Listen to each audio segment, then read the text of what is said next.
my friends. My name is Michael James Medina. I'm here with my daughter, Gabriella. And we are part of a Catholic family band, MJM7. And we spend so much time together traveling on the road and that, and playing music. I mean, we're like one person. We are one body. We're so close that we finish each other's. No. Okay. So we want to talk to you today about why we should go to Mass on Sunday, and especially the readings for Mass, because they change every week. We're in the fourth Sunday of Easter. The first reading is not from the Old Testament like it normally is. Normally we have an Old Testament reading, then an epistle, and then the Gospel readings. But in Easter season, we have the Acts of the Apostles is our first reading, where we hear about the early church. And so Gabriella, tell us about what was the first reading about this week? So the first reading was about Paul and Barnabas, and they're going to Antioch. And on the Sabbath, they sit down and they preach to whoever's listening. And the people there are so excited that whenever they come back the next Sabbath, nearly half the town has come to listen to Paul and Barnabas teach. And the Jews, it says, the Jews are jealous because they can pull this big of a crowd. And the Jews are contradicting everything they say, and yeah, so they get mad, and they're like, "Get out of here! You're going to be like that. You get out of here!" And it's because they're jealous of the signs. Yeah. And Paul says, "You guys didn't listen to us. I mean, you're welcome to join, but we're going to preach to whoever's listening to us." And eventually, the Jews stir up so much persecution and stuff against Paul and Barnabas that they get kicked out. And as they're going, they kick the dust off their feet and are pretty happy as they go on. Right, they shake the dust from their feet. And I think that's one of the things we see in these early readings, right from the very beginning, the joy that the early church has and the young Christians have. That's what, from the very beginning in Antioch, is where they were first called Christians. And it says, see those Christians, see how they love one another.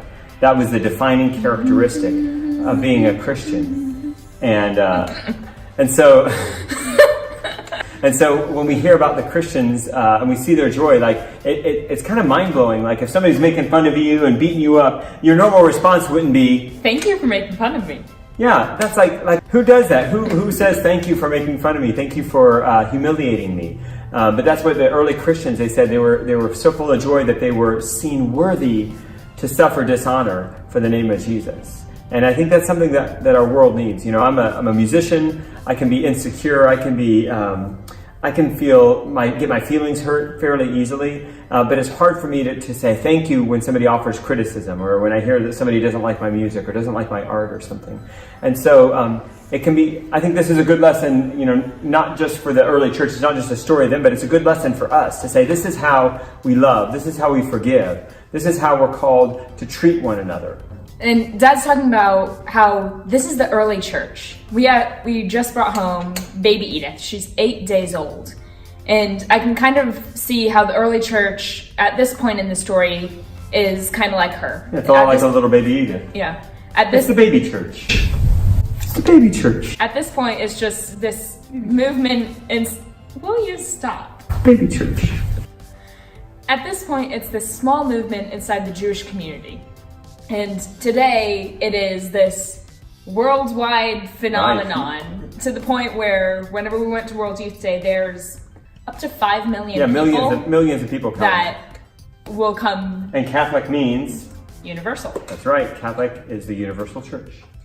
That I can relate that to Edith and some of my other siblings who, especially compared to Edith, can do so much more.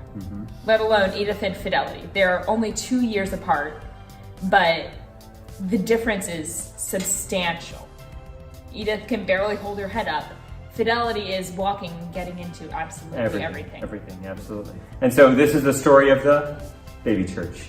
And it's important because it has effects on us. You know, this story is our story.